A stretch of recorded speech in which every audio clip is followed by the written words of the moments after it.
بسم اللہ الرحمن الرحیم اللہم انی اسألک باسمائک خیر الاسماء التي تنزل بها الشقاء وتكشف بها الأضواء أن تصلي على محمد وآل محمد وأن تنزل منك عافية وشفاء وتدفع عني باسمك كل سقم وبلاء وتتقبل صومي وتجعلني ممن صام وقام ورزيت عمله وتجعلني ممن صامت جوارحه وحفظ لسانه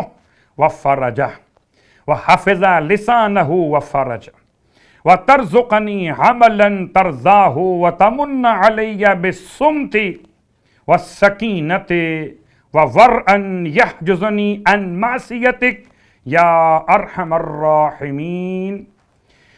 اور اس کے ساتھ ساتھ ماہ مبارک رمضان کی 5ویں شب کی نماز مولا متقیان علی ابن ابی طالب علیہ السلام کے روایتوں کے سلسلے کو آگے بڑھاتے ہوئے 2 رکعت نماز امام نے 5ویں شب کے لیے بیان فرمائی، جس کی ہر رکعت میں الحمد کے بعد 50 مرتبہ سورہ اخلاص تلاوت کیا جائے اور نماز مکمل کرنے کے بعد 100 مرتبہ درود کی تلاوت کی جائے۔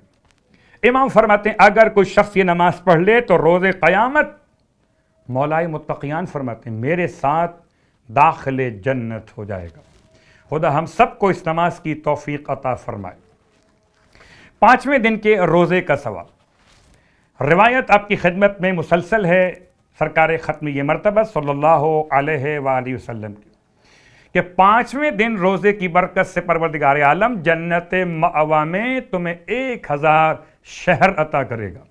ہر شہر میں 70,000 گھر، ہر گھر میں 70,000 دسترخوان اور ہر دسترخوان پر 70,000 رکھے ہوئے برتن کھانے کے کاسے رکھے ہوئے ہوں گے اور ہر کاسے میں 60,000 قسم کی غذائیں ہوں گی اور ہر غذا ایک دوسرے سے مختلف ہوگی۔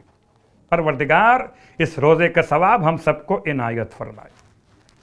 5ویں دن کے روزے کی دعا، بسم اللہ الرحمن الرحیم اللہم اجعلنی فیہ من المستغفرین واجعلنی فیہ من عبادک الصالحین القانتین واجعلنی فیہ من اولیائک المقربین برأفتک یا ارحم الراحمین۔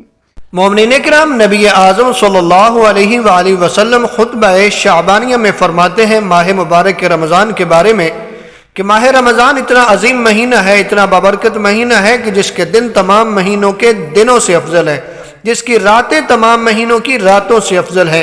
ایک طولانی خطبہ ہے، اس خطبے میں فرماتے ہیں کہ اس مہینے میں اپنے گناہوں سے توبہ کرو، خدا کی طرف رخ کرو، نمازوں کے بعد اپنے ہاتھ دعا کے لیے اٹھاؤ کہ بہترین اوقات ہیں کہ جن میں خداوند متعال اپنے بندوں کی طرف نظر رحمت فرماتا ہے، اور جو بندے اس وقت اس سے مناجات کرتے ہیں وہ ان کو جواب دیتا ہے، اور جو بندے اسے پکارتے ہیں ان کی پکار پر لبیک کہتا ہے۔